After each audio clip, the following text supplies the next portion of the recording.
Bonjour, bienvenue dans le paradis du soulier. Nous allons aujourd'hui apprendre à cirer un soulier déjà un peu porté. Dans un premier temps, prendre une brosse taille moyenne, un pomadier de crème de la couleur correspondante à la chaussure, sans solvant, je précise, c'est des produits le plus naturels possible, à éviter avec tout ce qui est à base de pétrole, hydroalcoolique. En mettre légèrement sur la brosse et commencer à travailler par les bases de la chaussure. Toujours en suivant la trépointe, ce qui est le bord de la semelle en fait. Ne pas hésiter à appuyer assez fort pour nourrir le cuir en profondeur. Toujours, on commence par faire les contours qui généralement sont plus sombres que le corps de la chaussure. Donc on commence toujours par les côtés. Ne pas hésiter aussi à nourrir la semelle qui est du cuir aussi, donc qui se cire. Il ne faut pas hésiter. Donc faire le contour de la chaussure. Soit en tournant, soit en appuyant de façon assez linéaire. Une fois qu'on a fait les bases, on commence à remonter un peu sur le corps de la chaussure. Et on y va globalement. Sur l'ensemble du soulier, bien appuyé au niveau des marques de lacets qui peuvent toujours un peu abîmer la languette. Pas hésiter à bien nourrir.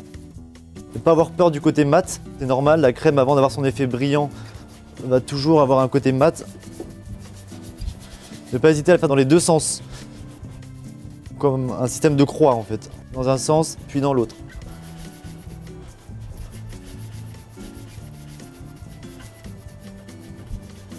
Une fois que le tout est fait, vous contrôlez bien que la trépointe est bien teintée, qu'elle ne reste pas trop claire. Vous pouvez éventuellement utiliser une brosse à dents, mais qui va plus vous servir à décrasser entre la trépointe et le cuir de la chaussure.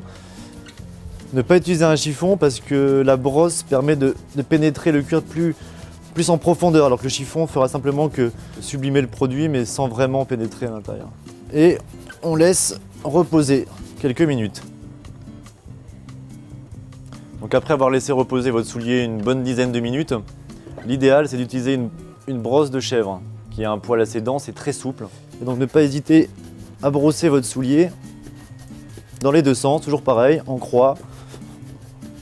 Donc une fois fait, vous voyez que le soulier est déjà beaucoup plus propre que sa voisine. Donc pour les puristes, un autre niveau de cirage qui consiste à prendre un peu d'eau sur votre chiffon, toujours bien plat au niveau du chiffon, jamais de plis pour ne pas griffer la chaussure. Vous essorez bien le tissu, légèrement humide sur la peau. Vous prenez le même cirage que tout à l'heure. Prenez une légère noisette, à peine plus que ça. Et vous tournez sur le soulier. De manière assez mécanique. On en remet un tout petit peu par petite touch toujours. N'hésitez pas même à aller encore plus loin et aller un tout petit peu en dessous de la chaussure pour nourrir le contour en dessous de la chaussure. On laisse reposer quelques minutes. Comme tout à l'heure, on reprend la brosse de chèvre et on n'hésite pas à bien brosser le soulier dans les deux sens toujours. Insistez au niveau aussi de la semelle. C'est ce qui finit le soulier dans les détails. Généralement, c'est un mouvement qui est plus pénible et on remarque à terme que la pointe n'est jamais aussi bien cirée que le reste du soulier. Être de plus en plus léger avec la brosse pour essayer d'atténuer un maximum les effets du poil. Et au final, vous pouvez constater entre les deux pieds une nette différence. Merci à vous d'avoir passé un moment avec moi et à très vite, merci.